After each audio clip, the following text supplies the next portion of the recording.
Public health system has 118 working ventilators, says Tufton. Minister of Health and Wellness Dr. Christopher Tufton says the public health system has 118 working ventilators. The minister, who addressed a virtual press conference on Thursday, said an audit was done to trace all ventilators in the system, and it shows that the ministry owns 210 of the machines. 40 of them are going through maintenance. The others are obsolete. They can't be used. We have ventilators. They are accounted for. They are in the public health system and are being utilized to save lives on a daily basis, Tufton said, while noting that the audit has provided significant data on the machines. Crucial to the finding is that no ventilator is missing, and some of those going through maintenance will be returned to service, and there should be no speculation or insinuation that ventilators are not being utilized, Mr. Tufton stated. The minister pointed out that the audit will be placed on the ministry's website, and the list will include the location of assets, the unique identification number of each piece of equipment, as well as the mechanism through which the items were acquired, which is either through support of donors or via consolidated fund. Ventilators are sensitive pieces of equipment that help a patient breathe when they are sick, injured, or sedated for an operation. It pumps oxygen-rich air into the lungs and helps the patient breathe out carbon dioxide.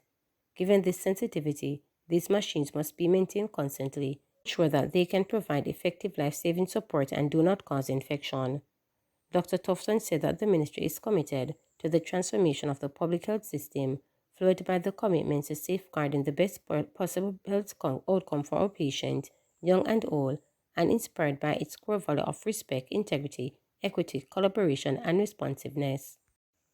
Government to consider providing lands as part of plans to reduce cost of housing. Prime Minister Anjo Holness has said that this government will be examining the possibility of providing land for housing development as it explores ways to reduce the cost of housing. Speaking at the grand opening at Sagicor's News Bromwich Village Housing Development in St. Catherine on Wednesday, Holness expressed concern about the number of housing solutions and the affordability for the average Jamaican. Recognizing the limits of moral sessions, Holness noted that his administration was actively looking at ways to stimulate interest in the area of housing development that would provide a greater number of affordability solutions. For us to get to the next level of bringing the prices of housing down so that the average hardworking Jamaican who is contributing but can't get benefit can get a benefit, we will have to dig deep into our land bank and make lands available, stated Holness. So we have started to look at that. We are very much down the wicket, and the appropriate time we will make an announcement as to how this program will be executed, added Holness. Holness used the occasion to appeal to private sector interest, stressing that Jamaican government cannot do it alone. Yes, the NHD National Housing Trust is in the ear of the market, the housing agency is in the ear of the market, but the NHD and the HAG, Housing Agency of Jamaica, will not be able to build all the affordable and achievable housing that we all need of. We need the private sector to go into the segment of the market, stated Holness. We must get the prices down so that the bartenders, the hairdressers, the gardeners, the mechanic, those persons who need houses too. We must get the prices down. I mean, there's so much I can do with more sessions, but we have to get the interest rates aligned. We have to get the approval and permitting process moving quickly, and we have to integrate technology because there are many new building methodologies that we can reduce costs, added Holness. MP accuses Alfred Dawes of hypocrisy and misleading comments about healthcare system.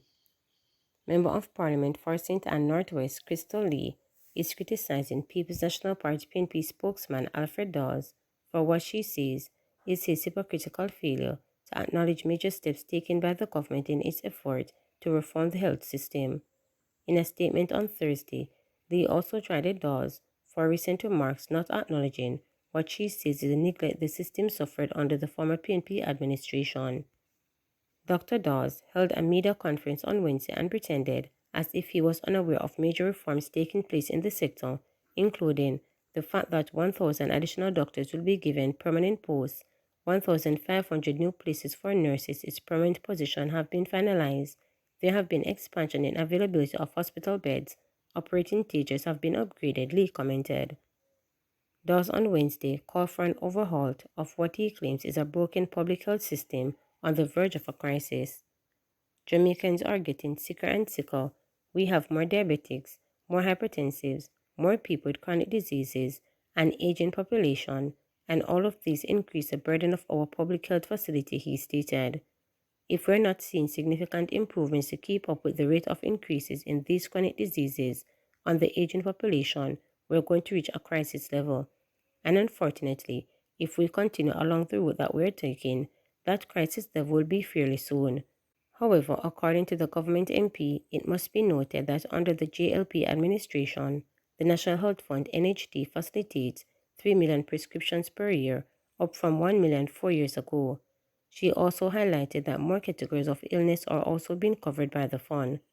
Lee says it's unfortunate that Dr. Dawes failed to note the major expansion work on several health facilities across the country, including the Spanish Town Hospital, the Noel Holmes Hospital, and the new state-of-the-art facility being built in Western Jamaica to attend to the healthcare needs of Jamaicans. She further noted that Christopher Tufton-led Health Ministry has been open and transparent about issues facing the sector. She expressed that while there is much work to be done, it must be noted that the JLP-led administration has made progress in addressing several issues including shortages, especially as it relates to equipment, gears and human resources. The Saint and Northwest Member of Parliament has also described as less than forthright Dawes' criticism of the Programme for the Reduction of Child and Maternal Mortality program. She expressed that statements made by Dawes suggested that the program has failed to deliver, while even the European Union has lauded the initiative. It was only in 2020 that the European Union lauded Jamaica for its achievement under PROMAX. The head of the EU delegation commended the health centre for its management of PROMAX and stated that she is pleased to see the outputs from the program are significant, she stated. This is a matter of public record and another indicator of Dr. Dawes' willingness to mislead in what appears to be his desperate bid for political traction, she concluded. JPS promises 30% reduction in unplanned outages by December. The Jamaica Public Service JPS has officially launched a reliability improvement program targeting its 12 least reliable feeders in the country and has promised that this will lead to a 30% reduction in the instances of unplanned outages by December. Speaking at the launch of Reliability Improvement Program in Bryan's Bay, Portland recently, JPS Senior Vice President for Energy Delivery, Blaine Jarrett, said the company is investing in just over US $33 million this year on the transmission and distribution system alone, with approximately US $80 million being invested in the overall power delivery system. According to Jarrett, as part of its effort, the JPS has also increased resources to respond to customers. This included the addition of 40 new bucket trucks to its fleet, upgrading of 88 of almost 140 vans, and boosting of human resources by recruiting and training 34 new linemen. Another 17 linemen are presently in training to be added to the cohort. The company has also increased the use of innovative technologies such as more diagnostic tools, drones, infrared scanners, and ultrasonic detective devices.